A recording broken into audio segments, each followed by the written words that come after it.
What happens when the DM tries to force your character to be inappropriate? Let me describe the situation. This incident was from about 2 to 3 years ago. I had joined this game that was advertised on my local hobby shop's Facebook page. By this point, I was one of the regular 5e DMs that ran games for the store on a weekly basis, and I wanted the chance to play for once, since I was a forever DM. I was especially curious playing with a longtime DM and an older D&D edition styled game called Castles and Crusades. To this day, I don't fully think the DM actually knew the system, but that's a story for another time. Anyway, I decided to play a ranger elf character. Super original, I know, since we needed a ranged fighter, and I always like learning systems/games as a ranged fighter.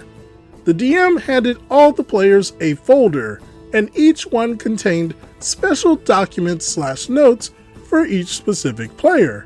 Part of my character's thing was that he was working as a merc for hire for the greater elven nation.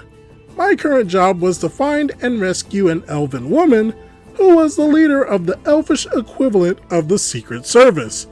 They protect people of importance, and while I wasn't a full-fledged member, this was my chance to prove myself. Fast forward through a couple of sessions, and some red flags were starting to flare up constantly. One of the big things that bothered me, in hindsight, was how misogynistic he was. Almost every female character had to be described in detail. Drow priestesses and female assassins were practically in bikinis. This was all stuff that I generally try to keep out of my own personal games. During one session, we are exploring a dungeon keep that I'm led to believe that my story MacGuffin is being held prisoner in. I eventually find her in an underground crypt being tortured by, of course, bikini-clad female drow. We subdue them, and with the help of the party rogue, we were able to free her. Her weak, malnourished body falls into your arms. She's practically naked. You should take advantage and touch her wherever you'd like. No.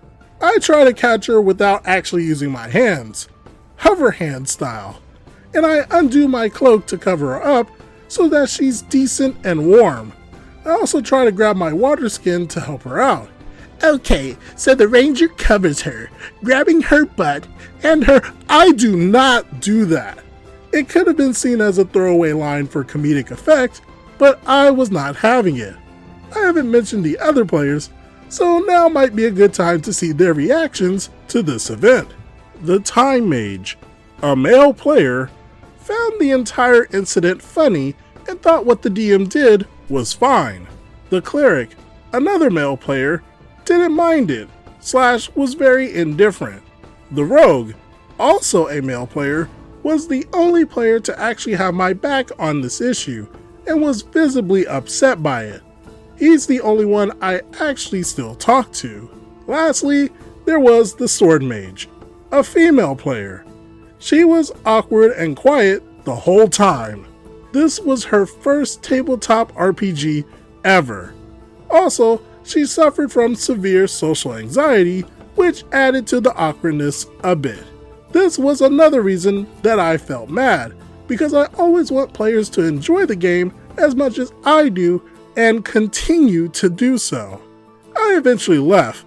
I really should have left sooner, and glad that I did. He stopped showing up and was pretty much forgotten about from the store. I'm still kind of a forever DM though. Well, this is just an unfortunate situation, since a new player was most likely turned off from playing more tabletop RPGs. At least the DM left the store, but I'm sure that he's running some other game somewhere else. Probably online. It's important to stand your ground in these sorts of situations, and at least one person was able to provide a little bit of backup. One should never be uncomfortable or afraid to speak when things become inappropriate. What do you all think about this situation?